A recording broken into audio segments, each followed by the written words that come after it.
Tees for Wool. They are the sponsor, and they put in about $50,000 at some stage to run the computer systems, Phil. Is it George Graham? Tuma Mullins is not here.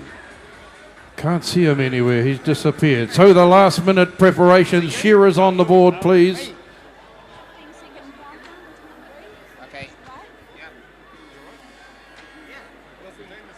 Okay, we just get our last second advice from the referee. This is Audrey Tamanui. Audrey, are we all set? We're all cool, and it's definitely 4 of each. Their judges are ready. This is the moment they've been waiting for, Coro. We welcome Tuma Mullins onto the announcing team. Timekeepers ready. Judges ready. Competitors, get set, go. Come on, this is your team, wherever you come from. Are you an Aussie? Do you come from Falkland Islands? Is there a Kiwi in the house? This is the time. It might be slow starting. Tuma, take us through what's going to happen. I know they've got bellies and fribs and top knots and eye wigs, fleece wool and skirting. They've got a lot of baskets here, and some of the people out here haven't got a clue of what's going on. It's your problem now. Yes, thank you very much, Phil. At the moment, these wool handlers are working along with these shearers into the what we call the undermine. And in the undermine, we have a lot of short wool.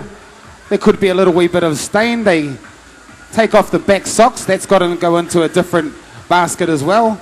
I think there's about 15 baskets that these wool handlers have got around them, and in every basket goes a different grade of wool. So at the moment, these shearers all dropping down into the long blow, and these wool handlers at the moment are just getting themselves organised. There'll be a little bit of jitters about them because they are representing their country. They want to do their country proud.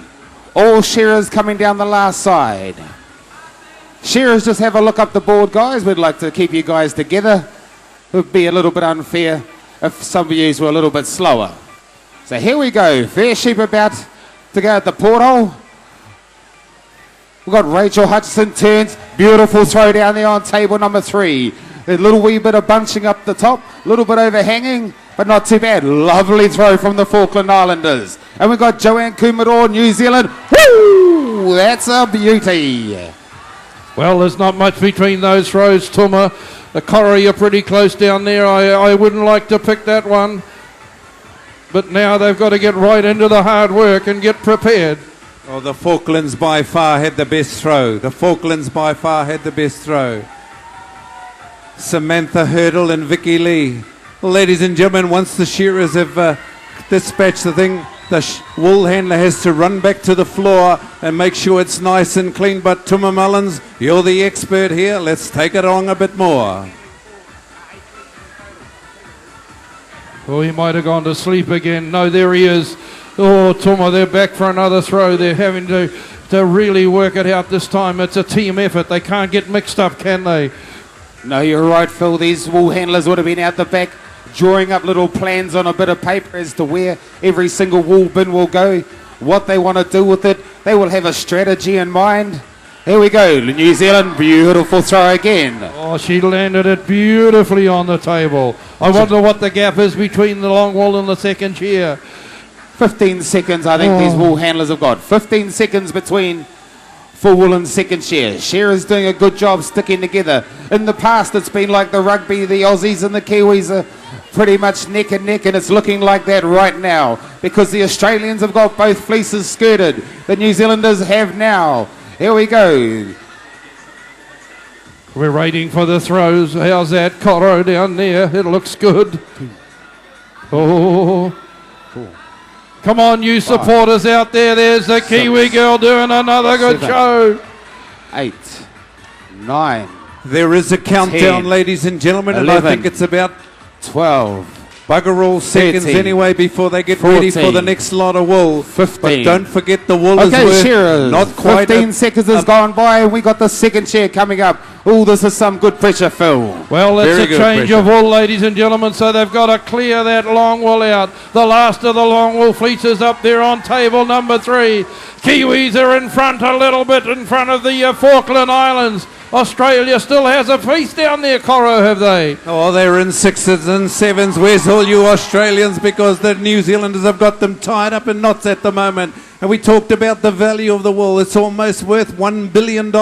These girls are charged and guys are charged with actually adding value to it. Round behind the Irago, and that Paiwai Mullins is the major sponsor of this event. So you guys are going to make a little bit of noise. Round behind the ear, every bit of wool has a class, and some of the wool around the head is a modulated fibre. It doesn't take the dye, so it's got to be separated, put it in another container. The beautiful fleece wool has got to be left there. And at the moment, I think we'll have to ask an expert. Some of this good crossbred wool is probably worth about $3.40 a kilogram greasy. So that's the value of the wool, ladies and gentlemen. It's worth about $2 million a day, every day, including Waitangi Day here in New Zealand, Tuma. It certainly is. We got the Falkland Islanders have not got a long wool fleece, so they just can concentrate on the second chair. They are the only ones. They are miles ahead of the New Zealanders and the Australians. We got all wool handlers on the board. They've got to keep the long wool separate from the short wool. We call that contamination if it gets mixed up. But here we go. The Falkland Islanders are really taking it to these New Zealanders and Australians. Where's the Falkland Islanders? I see them up there. Stand up and make a bit of noise, Phil. Yeah, they're well ahead at the moment. The Kiwis and the Aussies have still got a fleece to skirt, ladies and gentlemen, and Falkland Islands are ahead at the moment. Come on, give them a bit of curry. You Aussies and Kiwis need to get in behind their teams, Coro, as they get ready to roll that last fleece up. I think they're buggered. The Falklands have really come back at them. That's what happens when you live in an arid country. You become hard. When the job gets a bit hard, they lift themselves. They rise to the occasion. The Aussies are in 6s and 7s. The New Zealanders are in 10s and 9s. But the Falklands are sailing through the middle, Phil. Well, they certainly are. They're right up to the task, and they've still got smiles on their faces. Tuma, they're just absolutely loving it. But down to the serious, this is a world title at stake from these three teams. The team's world wool handling title, very important, and we're watching it unfold, Tuma. We certainly have. The Falkland Islanders have got smiles on the face. But the New Zealanders and the Australians have got a big frown. They're wondering how the heck did the Falkland Islanders get so far in front, because we're miles behind. Down the last side work these shearers, the wool handlers, working frantically with them. They've got to get out all the oddman's wool, because after the wool is gone from here, it goes out the back to what we call the dungeon. And there's judges out there that will dissect this wool to pieces. And here we go, clean up time now. Who has got the fastest clean up? The New Zealanders down here, both of them broom in hand. The Falkland Islanders tiptoeing around a little bit. Come on, Falkland Islanders. We got the Australians down there wondering what the heck's going on, because here we got the shakedown. With the second share, well, we got to give it the shakedown, ladies and gentlemen. And Joel Henare is one of the best in the world. Here he goes, shakedown time, Kumeroa. They're booging on, ladies and gentlemen. They're booging up with that wool. You see the Falklanders shaking that boot hair. On to the last side, the Australian girl, Aroha Garvin there, but it is John. Here we are, Phil. How are those New Zealanders going? They're looking good at the moment, he says. The Australians are there, but what are the Falkland? Now you're starting to get far.